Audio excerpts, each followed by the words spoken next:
Voilà, donc pour l'exercice 9, donc je reprends l'énoncé, on considère la matrice A définie de la façon suivante, et donc il faut démontrer qu'il existe une matrice Q dans GL3 de R, que l'on déterminera, telle que Q-1AQ soit la matrice suivante. En déduire, etc., on verra après. Alors, ce qu'il faut faire à nouveau, bien entendu, hein, c'est regarder la forme de ce qu'on vous demande, et Q-1AQ, c'est une matrice diagonale.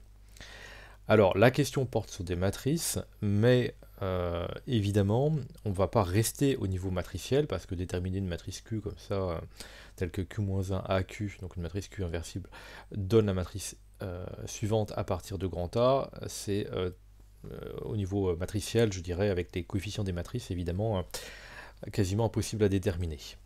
Donc ce qu'il faut faire, c'est qu'il faut changer de domaine et interpréter un petit peu autrement les choses, et donc se dire que la matrice A, eh bien, c'est la matrice d'un certain endomorphisme dans une base.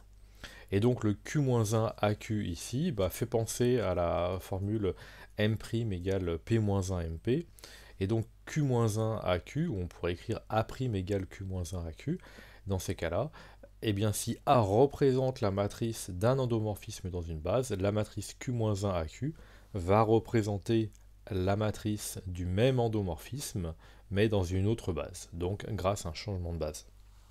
Ce qui signifie donc que la matrice Q est une matrice de changement de base. Donc une matrice de deux passages. Voilà. Donc c'est ce que j'ai écrit, interprétons le résultat en termes d'endomorphisme. Donc la matrice A, on va considérer que c'est la matrice d'un endomorphisme que j'ai appelé petit f.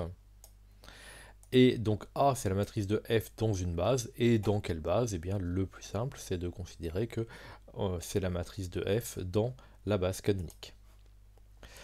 Donc ça y est, c'est fait. Déjà, on a interprété grand A comme la matrice d'une application linéaire, mais dans la base canonique.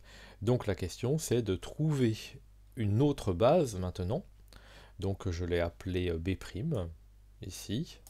Donc trouver une autre base telle que la matrice Q-A AQ, qu'on peut appeler A', soit la matrice du même endomorphisme, mais justement dans cette base B'. Alors, là où ça devient intéressant, c'est que on a des renseignements sur la base B', et donc puisque la matrice est diagonale, on a l'image du premier vecteur par l'endomorphisme f du premier vecteur de B' sur la première colonne ici. Donc on a f de E1', puisque j'ai appelé E1', E2', E3', les trois vecteurs de la base B'. Et donc f de E1' doit être égal à une fois E1'. De même, si on regarde la deuxième colonne, on a f de E2' qui va être égal à moins une fois E2', ce que j'ai écrit ici. Et enfin, exactement de la même façon, f de E3' doit être égal à moins 2 fois E3', ce que j'ai noté ici, le moins 2 venant d'ici. Donc, les vecteurs E1', E2', E3' vérifient ceci. Alors, donc, il s'agit de déterminer ces vecteurs E1', E2' et E3'. Pour les déterminer, donc, on va raisonner au niveau matriciel. Donc, au lieu de chercher le vecteur E1', on va déterminer la matrice de ce vecteur dans la base B, puisque au départ, on travaille dans la base B. Donc, l'égalité f de E1' égale E1', eh bien cette égalité, f de E1' égale E1' se traduit matriciellement dans la base B par A fois la matrice colonne E1' est égal à la matrice colonne E1'. Alors, ceci, l'idée qui est là, c'est une idée classique, c'est plutôt que de résoudre cette équation, une idée qu'on a déjà utilisée plein de fois, mais on la réutilise avec les matrices, on passe tout le monde à gauche pour avoir quelque chose qui vaut 0. Et donc on a AE1' moins I3 fois E1' égale 0. Ceci permet de factoriser par E1' à droite. Alors il faut absolument mettre I3, parce que si on oublie le I3, on aurait A moins 1, ce qui n'a pas de sens. Donc attention, c'est une erreur classique, hein, que font certains, d'écrire une matrice moins un nombre. Donc là, faut s'inquiéter, dans ces cas-là, c'est que c'est une matrice moins l'identité. Donc la matrice A moins I3E1' donne 0. Alors si on réfléchit à ça, ça signifie que la matrice colonne E1' représente un vecteur qui est dans le noyau de l'application linéaire dont la matrice est A moins I3, c'est-à-dire l'application F moins identité. Je reprends ce que je viens de dire, peut-être que j'ai été un peu rapide. Ça signifie d'un point de vue des applications linéaires que le vecteur E1' ici est dans le noyau de l'application F moins identité. C'est une interprétation. Mais bon, revenons à A moins I3 E1'. Donc la matrice A, elle est là-haut. Moins I3, donc on va retirer les 1, 1, 1 en diagonale. On a donc 0, 0 et moins 4, moins 1, donc moins 5. Fois E1', c'est un vecteur x, y, z qu'on va déterminer. Et donc ça vaut 0. On résout tranquillement le système. Et donc on va faire un petit pivot de Gauss. Et donc on tombe sur un système là de rang 2. Et donc, en fait, on a une infinité de solutions. Alors, on a une infinité de solutions, donc j'ai pris par exemple pour Z1, et donc Y2 et X1, c'est une solution. Pourquoi est-ce qu'on a une infinité de solutions? Eh bien parce que quand on interprète, on revient à l'égalité qui est ici, le vecteur E1' est dans le noyau d'une application linéaire, et donc le noyau d'une application linéaire est un espace vectoriel. Il est stable par combinaison linéaire, en particulier il est stable par multiplication matricielle. Donc on a un vecteur E1', mais tout multiple de ce vecteur E1' est encore dans ce noyau. Donc c'est encore une autre solution. Donc on a une infinité de solutions, on a une droite vectorielle de solutions possibles, de vecteurs E1' possibles. Donc 1, 2, 1 est un exemple. Et donc on a E1' égale, donc alors 1, 2, 1, on travaillait dans la base B jusqu'à présent, la base canonique, la base qu'on s'est donnée au départ.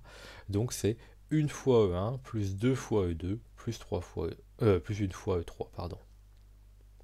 Je fais une petite pause. Ensuite, une fois qu'on a donc un vecteur E1' tel que AE1', plutôt f de E1' égale E1', où est-ce que c'est écrit? C'est écrit là, voilà. F de E1' égale E1', on va faire exactement pareil, on va chercher un vecteur E2' tel que f de E2' égale moins 1 fois E2', et puis après on va chercher f de E3' qui est égal à, enfin E3' tel que f de E3' soit égal à moins 2 fois E3'. Donc l'idée c'est exactement la même, je la réexplique un petit peu plus rapidement uniquement sur E3', c'est pareil sur E2', donc f de E3' doit être égal à moins 2 fois E3', on traduit matriciellement cette égalité, ah non c'est pas bien ça, c'est un grand E3', j'ai pas vu ça. Donc on traduit matriciellement avec un grand E, ici, 3' égale moins 2 fois grand E, 3', on passe tout le monde à gauche, pareil c'est un grand E ici, et de même c'est un grand E ici. On passe tout le monde à gauche, on factorise par E3' à droite, donc toujours un grand E ici, c'est une matrice, hein, et donc ça signifie que le vecteur E3' est dans le noyau de l'application f plus 2 identités. Donc on va avoir encore une infinité de solutions, un espace vectoriel de solutions. Donc on résout ceci, donc on cherche 3', 3', donc je le pose x, y, z, a plus 2 identités, c'est la matrice qui est ici, fois x, y, z donne 0, 0, on a un système, on se retrouve à nouveau avec un système de rang 2, une infinité de solutions. J'ai choisi donc 7 pour z, voilà, enfin je choisis les choses de façon à avoir des entiers. Donc 4 pour x, 2 pour y, et donc 7 pour z. Donc le vecteur E3' ici, c'est à nouveau c'est un grand E ici. C'est la matrice du vecteur E3', mais c'est la matrice dans la base B, donc dans la base canonique. Donc ça signifie que E3' s'écrit dans la base B comme 4 fois E1 plus 2 fois E2 plus 7 fois E3.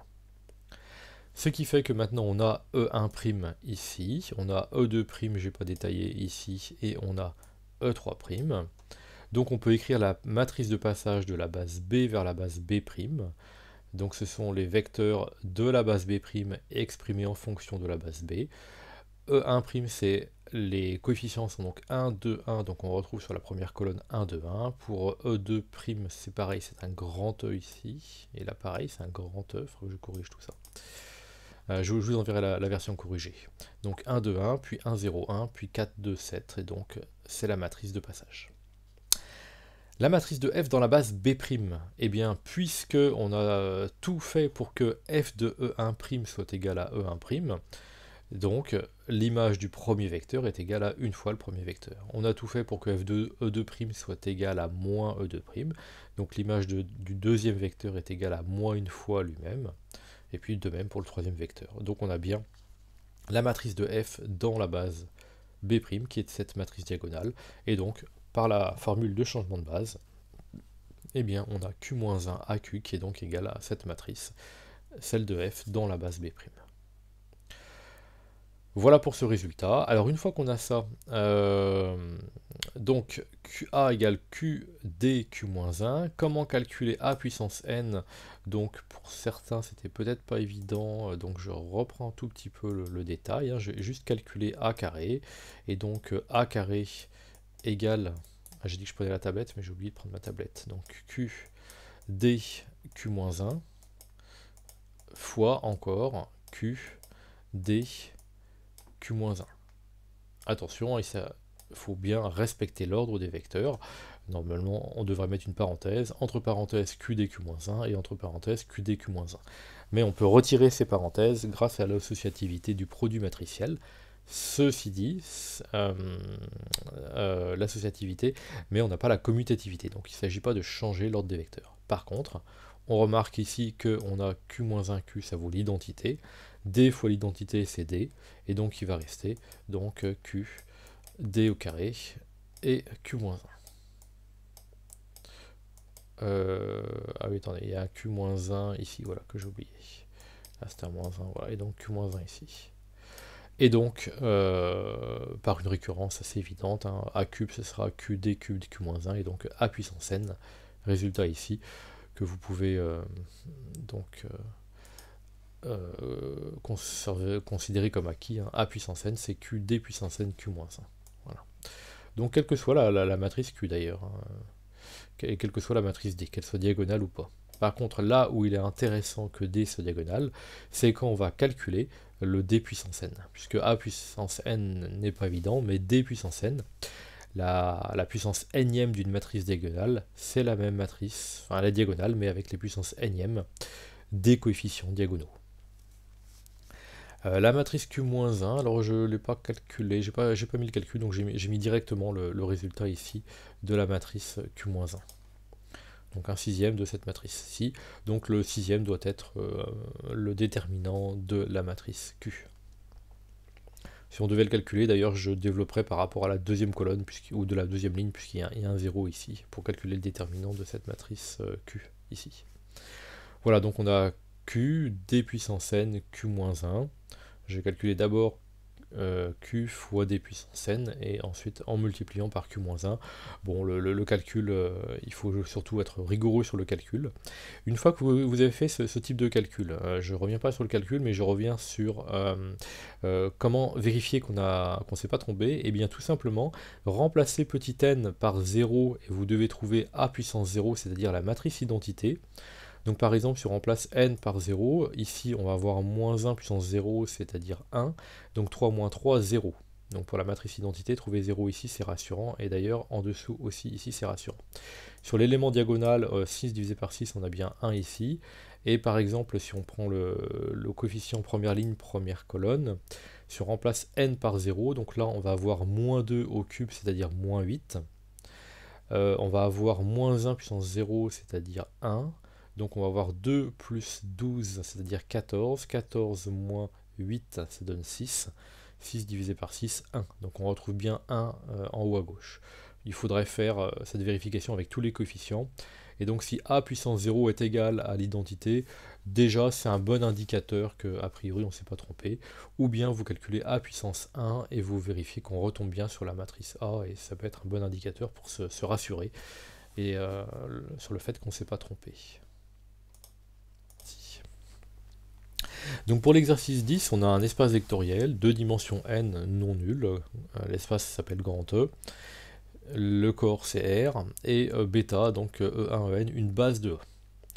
On pose donc pour tout j compris entre 1 et n, uj c'est la somme de k égale j à n des ek.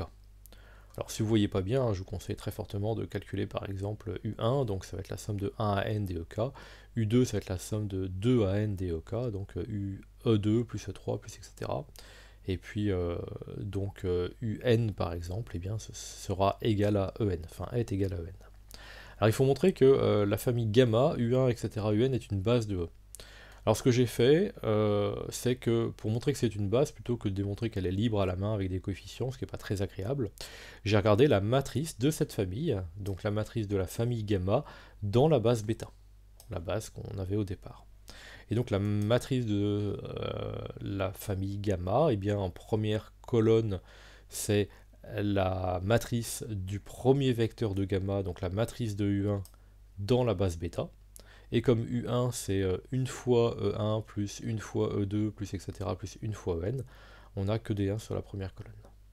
La deuxième colonne c'est la matrice de U2 dans la base bêta. La matrice de U2 est égale par définition à E2 plus E3 etc. plus En. Donc c'est 0 fois E1, 1 fois E2, 1 fois E3 etc. 1 fois En. Donc on n'a que des 1 ici. Et bref, on continue comme ça, et donc finalement, la matrice de la famille gamma dans la base bêta, c'est une matrice triangulaire inférieure, avec que des 1 sur, sur le triangle inférieur, et puis que des 0 au-dessus de la diagonale. Donc cette matrice est une matrice triangulaire inférieure, surtout triangulaire parce que, donc, surtout, c'est ça qui est important, c'est qu'elle est triangulaire. Les coefficients diagonaux sont tous égaux à 1, donc surtout, il n'y en a aucun qui est nul. Et donc à partir de ce moment-là, c'est une matrice inversible. Donc si c'est une matrice inversible, ça signifie que le rang de la famille gamma est égal à n. Et donc si c'est une famille de rang n, c'est que donc elle engendre un espace vectoriel de dimension n.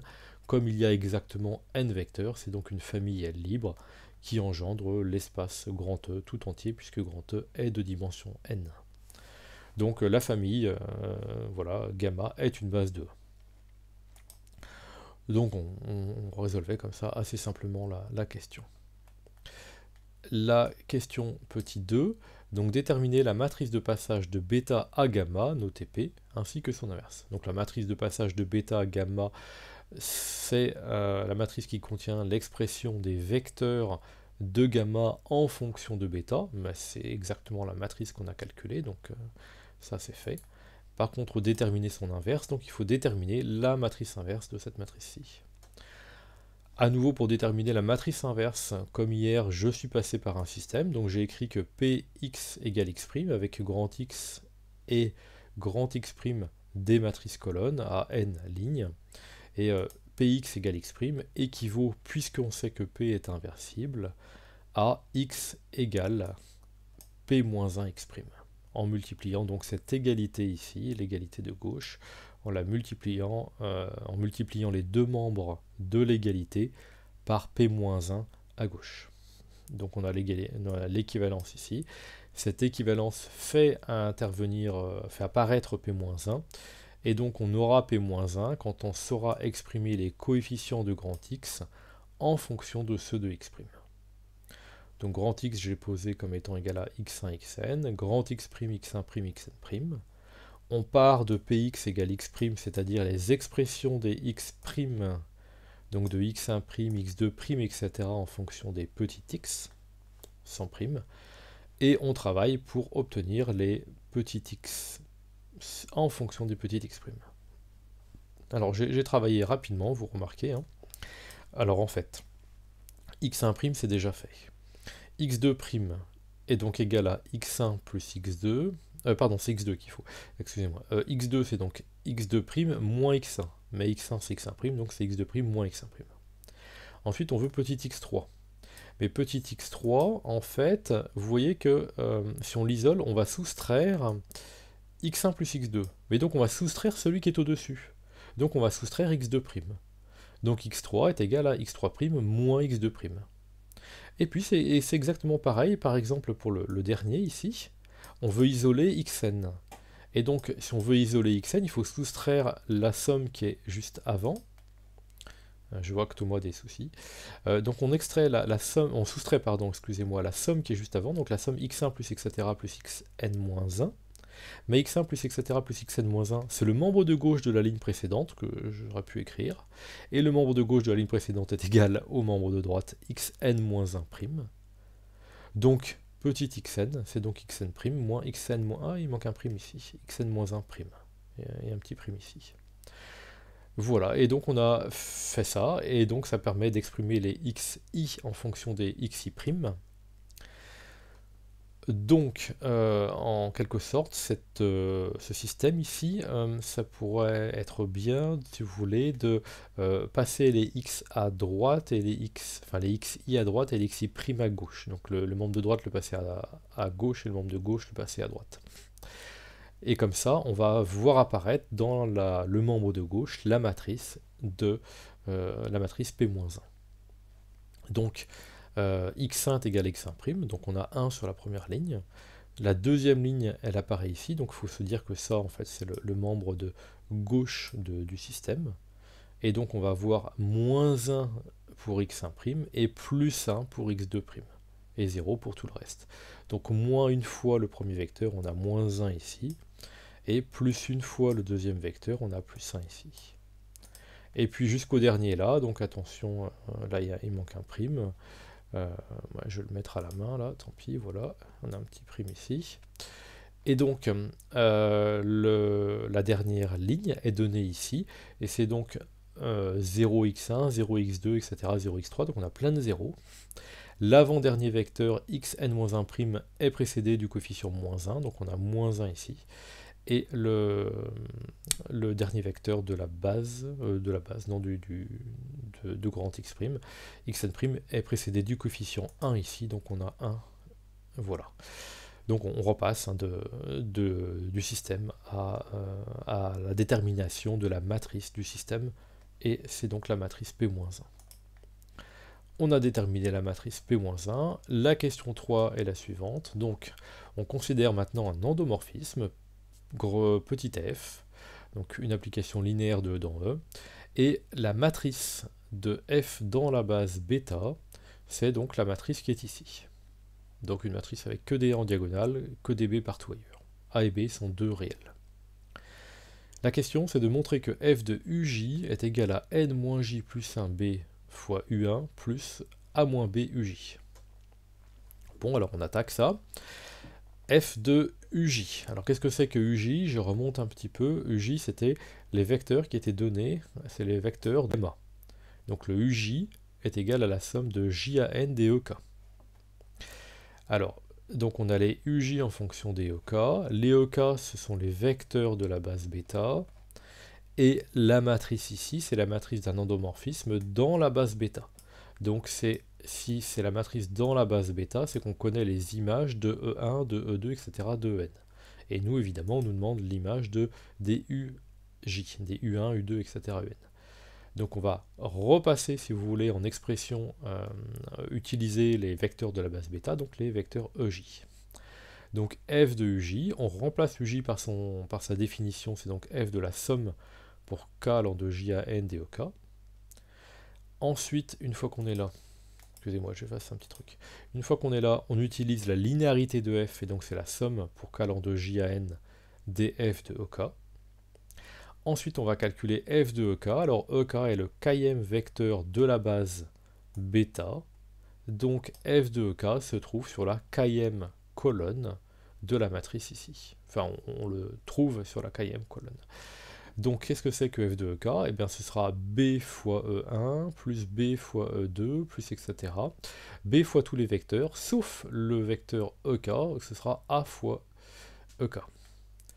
Alors, je ne sais pas tout à fait ce que j'ai écrit, donc normalement on a BE1 plus BE2, etc., plus BEK-1, etc., plus AEK, et puis plus BEK plus 1, etc., plus B jusqu'à En.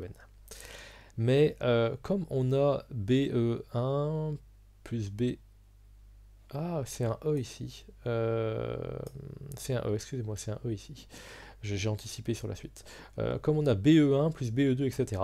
En fait, ce que j'ai fait, c'est que j'ai considéré que tous les coefficients de la colonne, en fait ma colonne ici, ma km colonne, c'est comme si on avait une colonne avec que des B, à laquelle on soustrayait, alors si on a B, en ligne K ça va pas, parce qu'en ligne K on doit avoir un A. Et donc ce que j'ai fait, c'est que j'ai donc considéré qu'on avait que des B, mais on va soustraire à la km ligne eh bien, ce qu'il faut pour retomber sur A. Donc ben, on soustrait quoi? On soustrait B, et puis on rajoute A. Donc on va soustraire B et rajouter A, donc rajouter A moins B, EK.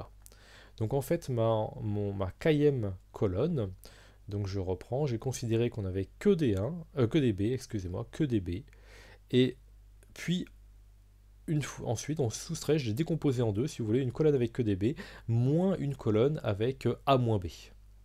Donc la colonne avec que des B, ça nous donne BE1 plus BE2 plus BE3, etc. plus BEN. Donc là c'est... Okay. Qu'est-ce que j'ai fait ici? Ah oui, non, j'ai fait des bêtises, j'ai fait deux bêtises, je viens de me rendre compte. La somme n'est pas correcte non plus. Alors attendez. Donc, c'est pas bien ce que j'ai fait.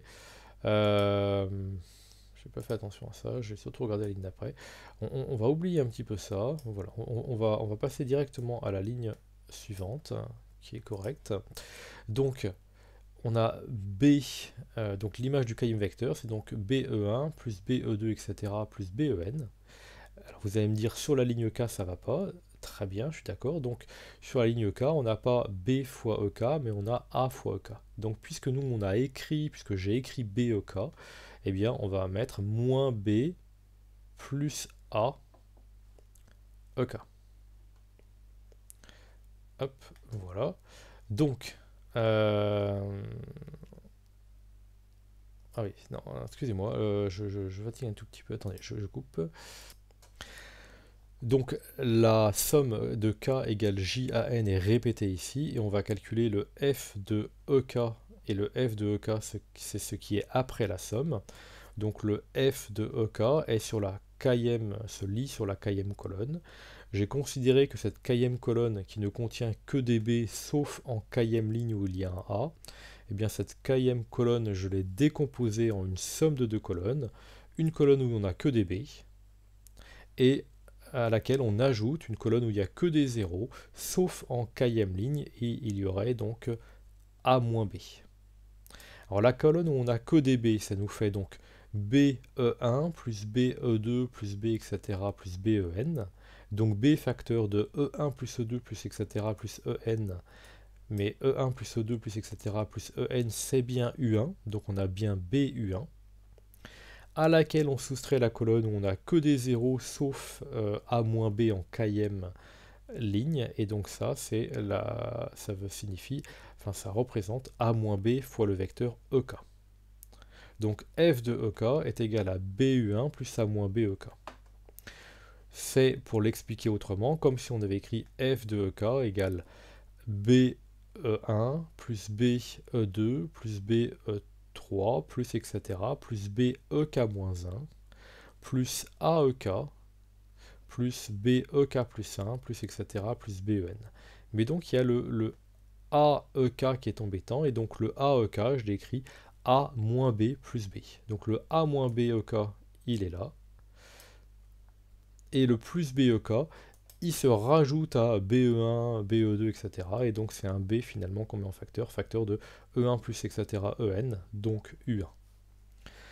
Donc voilà ce que vaut F de EK, c'est ce qui est écrit ici. Et ensuite on somme, c'est seulement après qu'on somme, pour K allant de J à N. Donc la somme pour K allant de J à N des BUJ, je l'ai séparé, puisque c'est une somme de sommes, j'ai séparé la somme de sommes en deux. Donc le B ici ne dépend pas de K, donc je l'ai sorti, de même le U1 d'ailleurs ne dépend pas de K. Et puis ensuite on a la somme donc de K allant de J à N des A moins B EK. Donc ça c'est A moins B fois la somme de K allant de J à N des EK. Et la somme de K allant de J à N des EK, c'est le vecteur UJ. Donc, on a A moins BUJ, et puis devant ici, la somme pour K allant de J à n des U1, c'est une somme qui est indépendante de...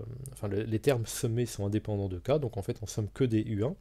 Il y a combien de U1 qui sont sommés? Eh bien il y en a exactement n moins j plus 1. Donc on a n moins j plus 1 fois b fois le vecteur U1 plus a moins b fois le vecteur uj. Et voilà donc l'expression de f de uj. Voilà, avec mes excuses, je pensais pas que j'avais, je pensais que j'avais un petit peu détaillé les calculs, mais pas tant que ça en fait. Alors ensuite, on veut déterminer, une fois qu'on a fait ça, la matrice de f dans la base gamma. Donc pour la matrice de f dans la base gamma, eh bien, il faut calculer les images des vecteurs de la base gamma par l'application linéaire petit f. Donc il faut calculer donc l'image de U1 par f, donc f de U1. On reprend l'expression qui est ici en remplaçant donc en remplaçant j voilà, par 1. Donc on va avoir du n-1 plus 1, donc nb U1 plus a-b U1 en remplaçant j par 1. Donc voilà l'image du vecteur U1, l'image du vecteur U2, etc., l'image du vecteur UN.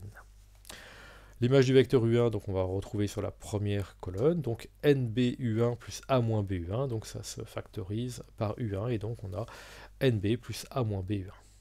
Premier, et puis 0 U2, 0 U3, etc., 0 UN. Le f de U2 pour la deuxième colonne, et puis après je ne détaillerai plus, donc sur la deuxième colonne, on a n-1 b U1, donc n-1 b sur la première ligne, et puis plus a-b U2, donc on a a-b sur la deuxième ligne, et puis que des zéros partout ailleurs. Et donc voilà la matrice qu'on trouve, donc avec que des a-b sur la diagonale, et puis des coefficients ici sur la première ligne. Question petit 4, c'est rapide. Donner la relation liant MAB et la matrice de F dans la base gamma. Eh bien, on a fait un changement de base, puisque MAB, on a dit, je remonte, voilà, MAB par définition, ici, c'est la matrice de F dans la base bêta. Et la matrice au-dessus, c'est la matrice de F dans la base gamma. Donc c'est un changement de base. Donc on peut considérer que gamma est la nouvelle base, entre guillemets. Et donc la matrice d'un nouvelle base, c'est donc P-1 fois la matrice du même endomorphisme dans l'ancienne base, fois P. Donc P-1, MAB, P. P, c'est la matrice de passage de la base bêta vers la base gamma. Tout a déjà été calculé, il n'y a rien de plus à dire. Déterminer le rang de la matrice MAB en distinguant plusieurs cas. Alors le rang de MAB, on peut revenir bien entendu à MAB, mais elle est affreuse cette matrice, et plutôt que de travailler sur le rang de MAB, on va travailler sur le rang de la matrice de F dans la base gamma, donc sur cette matrice-là. Alors pourquoi? Parce qu'on passe de l'une à l'autre en multipliant par P-1 et par P. Et la multiplication, alors ça c'est un résultat sur le rang qui est important, qu'il faut connaître et en termes de matrice et en termes d'application linéaire. La multiplication par une matrice inversible ne change pas le rang d'une matrice. Et d'un point de vue des applications linéaires, ce que je viens de dire, c'est si on a une application linéaire, la composition, que ce soit à droite ou à gauche, par une application linéaire inversible, nous donne une nouvelle application linéaire, mais qui a le même rang que l'application linéaire qu'on s'était donnée au départ. Donc la composition par une application linéaire inversible ne modifie pas le rang, conserve le rang de l'application qu'on avait. Et donc de même, le fait de multiplier MAB par des matrices inversibles P et P-1, que ce soit à droite ou à gauche, ça ne modifie pas le rang trouvé. Donc le rang de P-1 MABP est le même que le rang de MAB. Donc le rang de MAB est le même que le rang de la matrice de F dans la base gamma. C'est donc le rang de cette matrice-ci.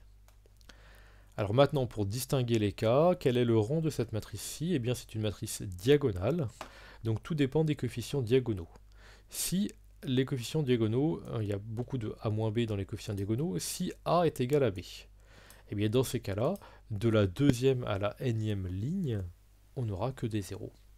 Donc on va se retrouver avec une matrice où peut-être que potentiellement, à part sur la première ligne, en tout cas sur toutes les autres lignes, on n'a que des zéros. Donc on va regarder le rang en regardant les lignes cette fois-ci plutôt que les colonnes, c'est plus simple. Donc si A est égal à B, eh bien le rang au plus il est égal à 1. Alors, est-ce que le rang peut être égal à 1? Oui, si par exemple B n'est pas nul. Si B n'est pas nul, eh bien on va avoir au moins un coefficient qui n'est pas nul sur la première ligne. Donc dans ces cas-là, le rang est égal à 1. Par contre, si B est nul, si B est nul, tout ça c'est nul. Et comme A est égal à B dans ce premier cas, eh bien tout le monde est nul, donc finalement c'est la matrice nulle et le rang c'est 0. Donc finalement, quand A est égal à B, le rang est égal à 1 au plus. Si A est égal à B, il vaut 0. Enfin, si A égale B égale 0, le rang vaut 0. Et si B n'est pas nul, donc A non plus, dans ces cas-là, on a la première ligne qui est non nulle, toutes les autres lignes sont nulles, et le rang vaut 1. Ça, c'est le premier cas. Deuxième cas, A est différent de B. Alors, si A est différent de B, tous les coefficients diagonaux de la deuxième à la nème ligne sont non nuls. Donc, on a une matrice diagonale ici dont le rang vaut n, puisque là, c'est une matrice, la sous-matrice à partir de la deuxième ligne et deuxième colonne, c'est une matrice diagonale à coefficients diagonaux non nuls, donc inversible, donc de rang n-1. Alors maintenant, est-ce que la première ligne est... donc on a le rang qui vaut au moins n-1. Maintenant, est-ce que la première ligne ne serait pas une combinaison linéaire des autres? Eh bien, tout dépend du coefficient nb plus a-b. Donc, c'est ce que j'ai dit. Le rang est n si nb plus a-b est non nul. Et donc, dans ces cas-là, on a une matrice triangulaire supérieure à, avec tous ses coefficients diagonaux non nuls. Donc, de rang n. Sinon, si nb plus a-b est nul, eh bien, dans ces cas-là, la première ligne est combinaison linéaire des autres, et donc on a une matrice de rang n-1. Je cherchais où je l'avais écrit. Donc exercice 11, on considère donc l'application linéaire f de R de 2x dans R de 2x, donc on va transformer un polynôme de degré 2 au plus en un polynôme de degré 2 au plus. La multiplication, là on le sait, hein, le fait d'un polynôme P d'associer P fois un certain polynôme, c'est une opération linéaire, une application linéaire. Le fait d'un polynôme P de le dériver, la dérivation est une application linéaire. Et donc là on remultiplie par un polynôme, donc il y a une composée ici d'application linéaire, donc finalement f en tant que différence, somme d'application linéaire est bien linéaire. Donc il faut montrer que f est bien défini. Alors le côté bien défini, le problème qui se pose en fait, hein, c'est pas la linéarité, donc ce que je dis, la linéarité est facile à démontrer. Voilà, je l'ai réécrit, hein, l'application de dérivation est linéaire, l'application qui est un polynôme p associe q fois p par propriété de distributivité des polynômes, c'est une application linéaire, donc la linéarité n'est pas un problème. Le problème c'est, on part d'un polynôme de R de 2x, est-ce qu'on arrive bien dans R de 2x. Voilà. Donc, pour regarder ceci, eh bien, pour s'assurer que l'image est bien dans R de 2x, il faut donc regarder le monôme de plus haut degré de l'image de f. Donc j'ai pris ax2, le monôme de plus haut degré de p, et évidemment c'est ce monôme de plus haut degré de p qui va nous donner le monôme le plus haut degré de f de p. Alors, donc si ax2 est le monôme de plus haut degré de p, donc on va d'abord le multiplier par 2x moins 1, ce monôme de plus haut degré. Donc là où on va avoir le monôme de plus haut degré, ça va donc être le 2x fois ax2, donc on aura 2ax3. Donc on a obtenu 2ax3 d'une part, et par contre ici, donc si on dérive p pour le p', on va avoir... je crois que j'ai, voilà, ici, 2ax, multiplié par ce polynôme x2 plus 1,5, et quand on multiplie par x2 plus 1,5, le monôme de plus haut degré, c'est celui qui est obtenu en distribuant et en multipliant par x2, et donc c'est le x2 fois 2ax. x2 fois 2ax est donc égal à 2ax3. Donc, d'une part, le monôme de plus haut degré de ce polynôme-ci est égal à 2ax3, d'autre part, le monôme de plus haut degré de ce polynôme-ci est aussi égal à 2ax3, et donc par soustraction, les 2ax3 disparaissent. Donc finalement, on trouve un polynôme de degré 2 au plus. Il n'y a pas de monôme de degré 3. Donc f de p est bien dans R de 2x, c'était ça la difficulté ici. Ok, donc l'aspect linéaire, je disais, c'est évident, donc on a bien une application linéaire, un endomorphisme de R de 2x. Question petit 2, montrer que f est bijective. Alors pour montrer que f est bijective, je remonte un petit peu, non j'aurais pas, bon tant pis. Ce que j'ai fait, c'est que j'ai calculé la matrice de l'application petit f dans une base quelconque, et tant qu'à faire, j'ai pris la base canonique. Donc j'ai pris la base canonique, la base B, j'ai calculé f de 1, voilà, 2x moins 1, f de x, 2x2 moins x, moins ceci, on simplifie un petit peu, et puis f de x2, j'ai écrit le détail des calculs, et on trouve moins x2 moins x. Donc, on écrit la matrice de f dans la base B, la base canonique. L'image de 1, c'est 2x moins 1. Donc si c'est 2x moins 1, on a donc moins 1, moins une fois le coefficient 1, et puis plus 2 fois le coefficient x. Donc la première colonne est égale à moins 1, 2. Pareil, la deuxième colonne, et puis la troisième colonne, je détaille aussi, puisque f de x2, c'est moins x2 moins x, donc c'est 0 fois 1, moins 1 fois x, et moins 1 fois x2.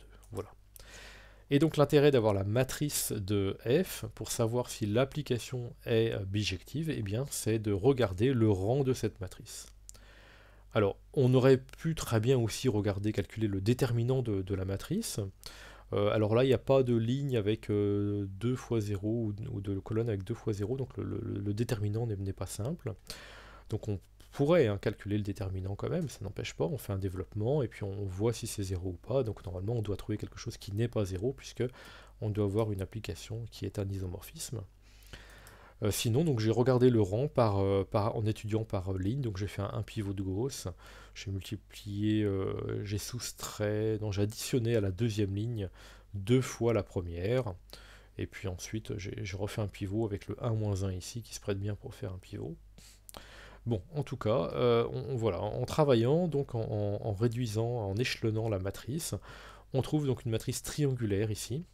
Les coefficients diagonaux sont non nuls, donc le rang est égal à 3, et donc puisque le rang est 3, l'application est bien bijective.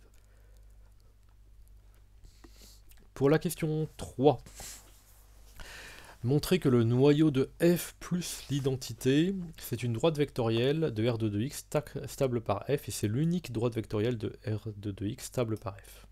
Alors c'est une question difficile. Alors, ça signifie quoi l'unique droite vectorielle? Donc l'unicité, ça c'est comprenez bien, je pense. Mais droite vectorielle stable par f. Alors une droite vectorielle, c'est un espace vectoriel engendré par un vecteur. J'arrive pas à l'écrire ici, donc c'est vect d'un certain vecteur que je vais appeler u. Et donc en fait, ça veut dire qu'il existe un unique vecteur, alors pas un unique vecteur u, mais en tout cas un unique espace vectoriel de la forme vect de u, et stable par f, c'est-à-dire tel que f de u, l'image des vecteurs de la droite sont dans la droite. Et donc l'image du vecteur u est donc dans la droite vect de u, donc c'est un certain nombre de fois u. Donc f de u doit être égal à lambda u. Alors maintenant, si vous prenez un autre vecteur de cette droite vectorielle, que j'ai appelé, alors si c'est un autre vecteur de la droite vectorielle vect de u, c'est donc un vecteur collinaire à u, que j'ai écrit donc alpha u. Il faudra mettre des petites flèches ici sur les u, ce serait plus logique. Bon, j'ai arrêté d'en mettre. Et donc, si on prend un autre vecteur de vect de u, quelle est l'image de cet autre vecteur? Donc, quelle est l'image du vecteur alpha u? Eh bien, f de alpha u, c'est alpha fois f de u. Et donc, il manque un U ici, j'ai pas fait attention. Et donc, si c'est alpha fois f de U, c'est donc alpha fois lambda U. Et donc, si c'est alpha fois lambda U, ça veut dire que... c'est peut-être pas très clair ce que j'ai écrit, je vais le réécrire autrement. Donc, on a f de alpha U qui est égal à... Ah, j'ai arrêté de... Non, c'est bon. Qui est égal à donc alpha lambda u ici, et donc le alpha lambda u, on peut le refactoriser par lambda, et donc c'est lambda fois alpha u. Donc le vecteur alpha u a pour image lambda fois alpha u. C'est-à-dire que le vecteur alpha u a pour image, en fait, il est multiplié par lambda. Donc finalement, le vecteur u est multiplié par lambda, mais tout vecteur collinéaire à u est aussi multiplié par lambda, quand on le prend son image par f. Donc ça signifie finalement que l'application f est une homothétie de rapport lambda sur l'espace vecte de u. Donc je reprends, l'application f est une homothétie de rapport lambda sur vecte de u. Donc le vecteur u, on prend un vecteur u, on va chercher un vecteur u, mais le vecteur u n'est pas quelconque, est quelconque, pardon, il n'est pas unique. Ce qui est unique, c'est vecte de u, c'est l'espace vecte de u. Mais n'importe quel vecteur non nul de vecte de u va engendrer vecte de u, et donc il n'y aura pas unicité du vecteur u, par contre il y aura unicité de la direction vecte de u. C'est un peu plus subtil, j'avais prévenu. Alors, donc il s'agit, comme je dis, de trouver un vecteur u non unique. On vient de comprendre, je viens d'expliquer ça, il n'est pas unique. Tout vecteur collinéaire à u fournira aussi une solution. Donc non unique, et un certain lambda aussi, tel que f de u égale lambda u. Et voilà la stabilité. Alors f de u égale lambda u, à nouveau on passe tout le monde à gauche et ça s'écrit f de u moins lambda fois l'identité de u vaut 0. Et ceci, ça veut donc dire que f moins lambda identité appliquée à u est nul, ce qu'on traduit matriciellement par m moins lambda identité, matrice identité cette fois-ci, fois grand U qui est la matrice de U du vecteur petit u dans la base dans laquelle on travaille, c'est la base canonique. Excusez-moi, j'ai bougé un petit peu vite. Je voulais effacer mon petit trait, là, voilà. Et donc, la traduction matricielle de f moins lambda identité de u égale 0, c'est donc m moins lambda fois i3 fois la matrice grand U du vecteur petit u dans la base canonique égale 0. Ça signifie donc que le vecteur grand U a pour image 0, pour abuser un petit peu, enfin c'est pas un vecteur grand U, c'est une matrice colonne U, mais donc ça signifie que le vecteur petit u est dans le noyau de f moins lambda identité. Donc on cherche grand U de la forme ABC, matrice colonne, telle que m moins lambda u3u, donc c'est ceci, égale 0. Et donc m moins lambda, c'est ce que j'ai écrit ici, donc c'est la matrice moins lambda identité, donc on soustrait lambda sur les éléments diagonaux. Fois ABC, j'ai oublié, égale 0 ici. Voilà, donc ce que j'ai remis ici à droite, égale 0 pour le système. Alors attention, dans ce système, il y a des lambdas. Donc quand on résout ce système, il n'est pas question de diviser à un moment quelconque par quelque chose qui dépend de lambda, puisque, par exemple, moins 1 moins lambda peut très bien être nul. Donc attention à ce genre de choses, si vous ne savez rien sur lambda, si vous ne savez rien sur une variable, surtout vous ne divisez pas. Donc ce que j'ai fait, c'est que, eh bien, puisque là on a moins 2a, on sait que on va utiliser le a en pivot ici. Donc j'ai divisé par 2, j'ai échangé la première et la deuxième ligne. Et donc j'ai simplifié le système. Donc pour le triangulariser, donc on a encore A, B, C comme inconnu sur la première ligne, B et C sur la deuxième, je passe un petit peu les calculs, et seulement B et C sur la troisième, et ensuite je resimplifie, donc à nouveau par des opérations sur les lignes, je ne les ai pas écrites, j'aurais dû, pour vous simplifier la vie, et donc on trouve ceci. C'est sur la troisième ligne, et donc on a un système là qui est triangulaire. Alors, maintenant, comment interpréter ceci? La question est, on doit avoir une infinité de vecteurs grand U. Donc, puisqu'on doit avoir une infinité de vecteurs grand U, ou de vecteurs, enfin de matrices colonnes pardon, grand U, parce qu'on a une infinité de vecteurs petit u, ça signifie qu'on a une infinité de B possibles. De vecteurs ABC, tous collinaires, mais il y en a une infinité qui doivent être solutions. Donc, la dernière ligne, ça signifie que on doit avoir quelque chose qui vaut 0, le produit à gauche vaut 0, pour une infinité de valeurs de B. Et donc si ça vaut 0 pour une infinité de valeurs de B, en particulier pour des B non nuls, ça signifie que nécessairement, c'est lambda 2 plus 2 lambda plus 1 qui est nul. Voilà, là il y a une subtilité de raisonnement. On doit avoir une infinité de vecteurs petit u, donc une infinité de matrices grand U, Donc une infinité de valeurs possibles pour petit b, en particulier des petits b non nuls. Donc nécessairement, c'est que lambda 2 plus 2 lambda plus 1, c'est-à-dire lambda plus 1 au carré, est nul. Lambda plus 1 au carré est nul, ça équivaut à lambda égale moins 1. Et donc on vient de trouver le lambda, il vaut moins 1. À partir de là, si lambda vaut moins 1, je remplace lambda par moins 1 dans le système, et vous voyez que les 1 plus lambda finalement deviennent nuls, donc on n'aurait pas eu le droit de diviser par 1 plus lambda par exemple. Et on trouve ce système-ci. Ce système implique que B est nul, et par contre on a une infinité de solutions pour A et C, ce qui répond bien, on retrouve bien donc l'infinité de valeurs possibles de grand U. Donc B est nul, ça c'est fixé. Et puis alors j'ai pris C égale 2 et A égale moins 1. Bon, c'est juste un exemple possible, mais tout vecteur colinéaire à ce vecteur-là et non nul va engendrer la droite vecte de U. Et la droite, finalement, cette droite vecte de U est définie de façon unique par la valeur du lambda qui vaut moins 1. Donc on a bien une unique droite vectorielle, vecte de U. Le lambda vaut moins 1, et donc f de U est égal à lambda fois U, donc moins 1 fois U. Et donc on retrouve bien le fait que donc f de U plus U égale 0, donc f plus identité de U égale 0. Donc ça signifie que U est dans le noyau de Kerr de f plus l'identité, mais ça c'était juste une remarque parce qu'on ne nous le posait pas dans la question. Voilà. Alors, dernière remarque, oui, donc je disais qu'on aurait pu faire autrement, alors un petit peu autrement, c'est-à-dire qu'il faut reprendre la matrice du système ici, donc avec le égal 0 que j'ai pas écrit là, et donc par des opérations élémentaires échelonnées, reprendre la matrice, donc travailler uniquement sur la matrice, hein, ça change pas grand-chose, mais plutôt que de travailler sur le système, on travaille uniquement sur la matrice. On l'échelonne on l'échelonne la matrice, mais attention, comme je dis, en ne divisant jamais par un facteur qui contient lambda, parce qu'il pourrait être nul, comme on ne connaît pas la valeur de lambda. Et